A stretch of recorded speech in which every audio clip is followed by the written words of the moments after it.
Hello everyone, today I'll be narrating 3 new creepyposts that I found off of the Let's Not Meet subreddit. Liking this video and subscribing to my channel helps me a lot. After you've heard these stories, let me know what you think of them in the comments below. But without further ado, let's dive straight into their experiences. These are their stories. I was about 19 and I transferred to a college very far from home. My parents had raised me pretty dependent, so it didn't upset me. I saw it as a fun challenge. One of the biggest changes to get used to was not having a car. I could have gotten one, I guess, but it would have just been a hassle to find places to keep it when I wasn't at school, etc., so I just opted for the bus instead. I'm not a big fan of person-to-person interactions, so I always made sure to sit up front, hopefully by myself, with my bag in the other seat, and not only headphones in, but a book open as well, all friendly signals to please go away. Thing is, I'm not that great at actually telling people to go away. I had gotten on the bus to head to the mall for a bit, and I realized someone was talking to me. I paused my music and looked up. A homeless man was asking if the seat was taken. There weren't really a lot of people on the bus, but I felt awkward and very rude saying no, like I was judging him. I didn't want to appear unkind, so I moved my bag and then made a big show of putting my music back on and raising my book up to read. I had to keep pausing my music because the man kept talking to me. I kept trying to downplay it to myself that it was just his idea of small talk, even though the questions pointedly fixated on details about me, my age, how pretty I was, if I had a boyfriend. I lied and said yes, of course, and that didn't dissuade interest at all, and so on. It was a very long 20 minutes. He kept getting closer, never overtly touching or filling the space in a way that I could make an obvious complaint about, but by the time we arrived he was practically faced completely toward me. It was definitely blocking me from moving to another seat. Finally my stop came and I jumped up. He was perfectly nice about moving so that I could get by, or so I thought. Turns out he was actually just getting up himself to get out of the same spot, not pausing for a moment and talking to me. Great. It was the middle of the day on a crowded street, so I didn't feel like I was in imminent danger, and therefore felt that anything other than open welcoming would be the height of rudeness for me. I smiled awkwardly and moved on toward the mall, only for him to fall in step with me, continuing to ask for details about myself and my boyfriend. Being naive, I tried to cut him off with, "Oh, I'm headed to the mall," but of course that only gave him the chance to say, "Me too," and well, we headed there together. He started talking to me about how good of friends we were now and how close he felt to me and so on. Honestly, I checked out a good while ago and was trying to find ways to ditch this guy. I ducked into the first store I saw when I got to the mall and he followed me in. I was at this point not even making full sentences, just mumbling things about, "Oh sorry, I need to," and then I tried to lose him down another aisle. It didn't work. I finally made a turn he couldn't follow quick enough and literally hid behind some shelves waiting for him to go by. I dashed out of the store and he saw me and yelled at me to wait and ran after. I ran down the strip and dashed into a random store and went straight to the back to the dressing rooms.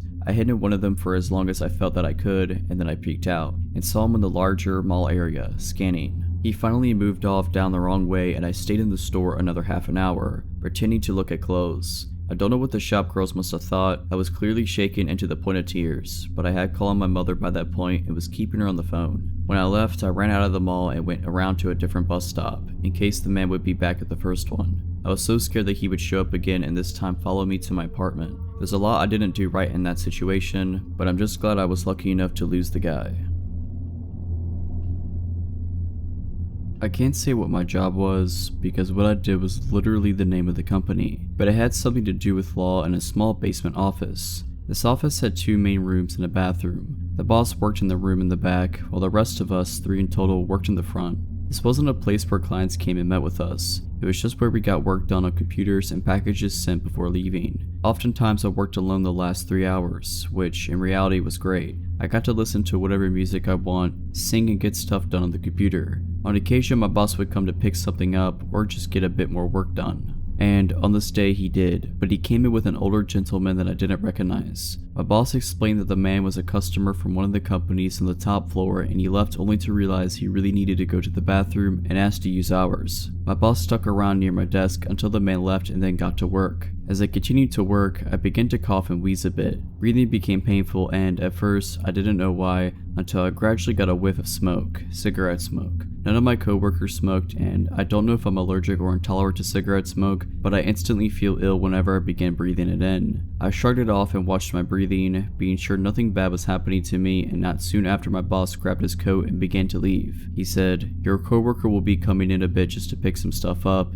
and as he opened the door, the scent of smoke burst through and on the ground were cigarette butts from what he said. Thus, he continued with, "And let's have you lock the door behind me too." I couldn't agree more, that was creepy. But if it was the man who used our bathroom, it wasn't too strange to assume he'd hunkered at the bottom of the stairs to take in some smoke before leaving. When my boss left, I made extra sure that the door was locked before continuing with my work. Another hour had passed by, about an hour and a half remaining of work when I began to smell smoke again. My heart sank as I turned my eyes to the door and quietly got up from my chair. I usually took off my shoes at work. Like I said, we didn't have clients come there. We were pretty chill when it came to wardrobe, but even with them off, I tiptoed over to the door and pressed my ear against it. I didn't hear anything at first, however, the scent of smoke was prominent there. For one reason or another, I decided just to go back to my desk and wait until my coworker got there. Not 10 minutes more in though, I heard this click, click, click sound. It was subtle and I had to look around to spot where it was coming from. It was the doorknob of our office. From where I sat, I could see it just slightly jerk back and forth. The person was doing it slowly as I was sure they were trying to be quiet. By this point, I called up my coworker to come sooner. In some ways, I felt safe. I was in a locked area after all, but who knows, right? After calling him though, the scent began to diminish and the doorknob stopped moving. I tried to listen for someone going up the stairs. I didn't hear anything for a long while until I heard someone coming down them. It was my coworker. He came in and said, "There are like 10 cigarette butts out here." I explained further what had happened as he came in and locked the door himself. I also explained the man who'd come in to use our bathroom prior. Like I said, I couldn't be sure if they were the same person. There wasn't much to take from the offices. The computers were fairly old, wouldn't at all get a good chunk of money from them, and everything else was paper. We weren't at all at a place that kept money around. So if it was him, I can't fathom what he saw that he'd feel the need to come back in to steal. My coworker somewhat brushed it off. He figured that the person was gone, all was fine, and went to pick up what he needed to. He ended up staying for a while, I'm not sure why, perhaps he felt like he needed to. Because as I began finally finishing up my work, the smell of smoke came back. My coworker and I looked at each other, almost as a way to confirm that we both smelled it. The click-clacking of our computer stopped and we just waited and waited and waited. We didn't take our eyes off each other as the click, click, click came back. I just didn't want to deal with this and go home as soon as possible, but I shirked the thought of walking out there. My coworker was far more fed up. He stood, stomped to the door, unlocked it, and opened it. There was a man there. I didn't get a good look at him. I saw him raise his arm, freeze, and then he disappeared and sprinted up the stairs. My coworker walked me to my car soon after, told our boss about it, and we made it a rule that we always lock the door from that point on. Especially me, because after that day, every now and then, I'd smell smoke and hear the doorknob attempt to twist. Whenever I did, I either called up my boss or waited every now and then I heard the steps leave. Frankly, we should have put a camera up or called the police, something at least. When my coworker described him to my boss, it seemed like he was the same man who used our bathroom, but that is just speculation. We have no idea what he wanted or if there was a purpose. Be careful letting people use bathrooms. They could have ulterior motives. When I was about 8 or 9, my family took a trip skiing to a small resort a couple of hours from where we lived in Spain. The resort itself was a sleepy little town of about 400 to 500 people max, with a few small supermarkets and hotels and not much else. Typically, we picked the worst time possible to embark on the trip, which we had been planning for a good few years. The night after we arrived there was a blizzard, and so we spent the first half of the week locked in the hotel. Although we were able to go outside for the remaining few days, we had little to do given that the slopes were shut. The story I want to tell comes from those first few days locked in the hotel. Despite my parents' annoyance at the timing of the trip being a nightmare, myself and my sister, who was 11 months older, were having a fantastic time. Locked up in the mountains with nothing to do, we were able to spend our days running around the hotel, eating sweets and watching the TV in the lobby. I should probably mention at this point that the hotel was somewhat of a maze. The large bar restaurant area where my parents sat each day reading was at the center of the hotel. The myriad of smaller rooms then connected to the bar area at random points, shooting off in different directions. These rooms often had no discernible function. Each one had the same mahogany interior, and they were full of couches, fireplaces, and antiques that allowed for great games of hide and seek. The rooms would often have offshoots themselves, connecting to new rooms which would then connect to yet more useless wooden caves.